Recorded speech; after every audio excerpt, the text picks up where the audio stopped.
ovaires polykystiques, qu'est-ce que c'est? En fait, c'est un syndrome fréquent, c'est un syndrome, ce n'était pas une maladie, c'est quelque chose de très fréquent qui touche 5 à 10% de la population. Comment on parle d'OPK, classiquement? Tout simplement devant des troubles du cycle, c'est-à-dire la femme n'a pas une régularité de cycle, elle a un cycle long, parfois court, mais tous les 30, 32, 35 jours. L'essentiel, c'est qu'elle n'est pas régulière au niveau de sa régularité menstruelle. Deuxième signe que l'on retrouve au niveau des ovaires polykystiques, c'est des signes d'hyperandrogénie. Puisqu'il y a une mauvaise ovulation, la première phase de cycle où il y a un excès d'œstrogène se transforme avec un excès d'hormones masculines, les androgènes. Et ces androgènes vont avoir des effets de pousser donc la pilosité, la femme est assez poilue, d'acné, parce que justement l'acné vient de cette hyperandrogénie. Et troisième signe qu'on peut avoir, c'est la séborrhée, c'est-à-dire la peau grasse, parce que justement il y a trop de signes, ce sont des signes d'hyperandrogénie. Troisième des éléments critères diagnostiques du syndrome des ovaires polykystiques, c'est à l'échographie.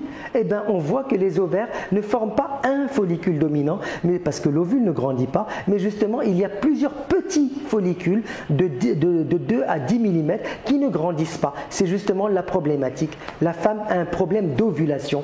Un follicule dominant qui va donner un ovule ne grandit pas au cours du cycle.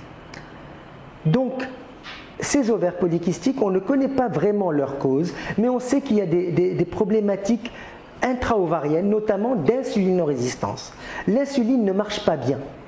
Il y a de l'insuline, mais elle ne fait pas bien sa fonction et il faut donc lutter contre l'insulinorésistance. Premier moyen très important, maigrir si vous êtes obèse ou en surpoids, parce que l'amaigrissement améliore cette insulinorésistance. Deuxième élément pour agir, la metformine, c'est un élément, un antidiabétique qui améliore l'insuline. Il y a aussi d'autres médicaments, notamment le myo-inositol et le déchiroinositol, qui sont des compléments alimentaires très efficaces pour améliorer donc l'insulinorésistance. C'est ce qu'on peut proposer aux femmes qui ont des ovaires polykystiques avant d'aller en procréation médicalement assistée, de maigrir et de prendre du myo-inositol et du déchiroinositol de telle manière à améliorer leur insulinorésistance et améliorer leur ovulation. Si ça ne marche pas, on peut toujours passer à la stimulation ovarienne.